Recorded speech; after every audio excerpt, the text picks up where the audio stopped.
Good morning mga beshies! Hello! It's me, Ate Mel. Time check, it's 6:05 in the morning.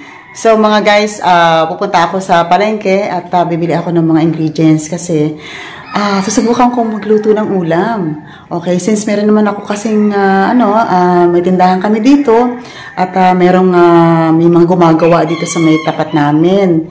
So naisip ko, bakit hindi ako magluto ng ulam, 'di ba? Kasi minsan nagtatanong sila sa akin.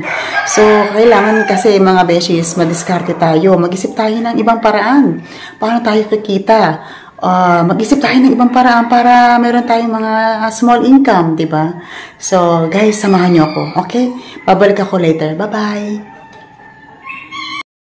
Ayan, guys. Oh, madilim pa. Oo, ayan. Madilim pa dito. Ayan. So, beshes, bubuksan muna natin yung yung pintuan. Kasi nakalak pa pala. Madilim pa. Tignan nyo, guys. Madilim pa.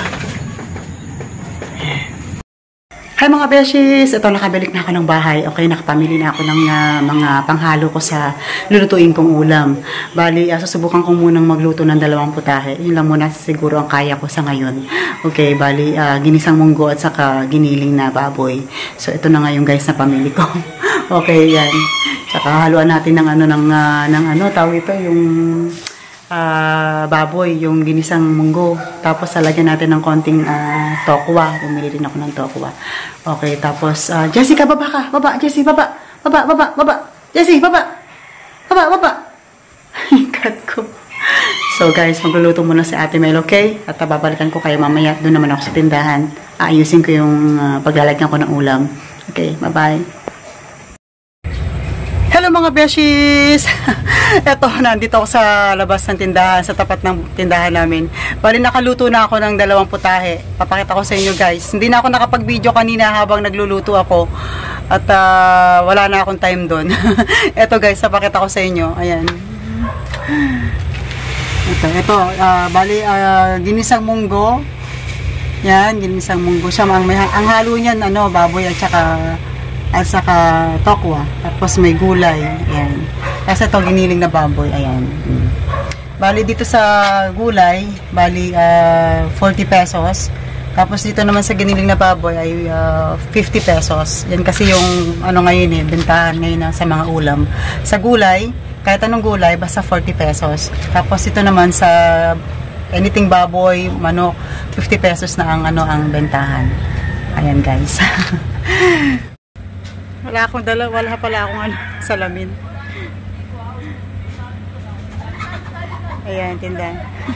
2 putahe muna, guys.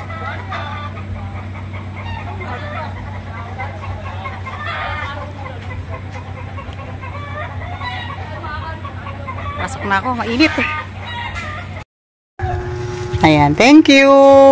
Ayan, inabot pa. Ayan. Ipisilid pa sa lalagyan. O, ayan ako. Thank you. Sige, salamat.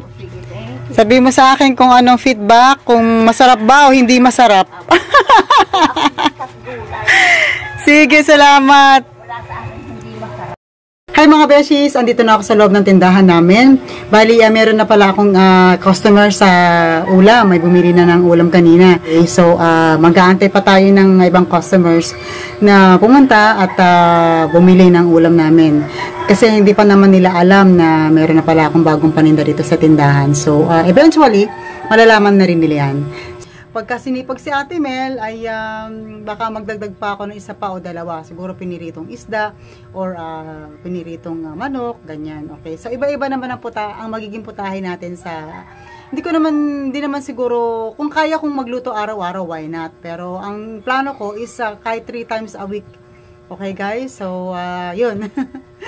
So guys, hanggang dito na lang si Ate Mel, okay? At maglilinis pa ako sa loob ng bahay. Okay, so, at saka nga pala, tito na rin pala ako kukuha ng ulam ko. So, hindi na doble, di ba? Kung may matira o bibili ako rito ng lutong ulam, pati sa akin, sa anak ko din, ganun, okay?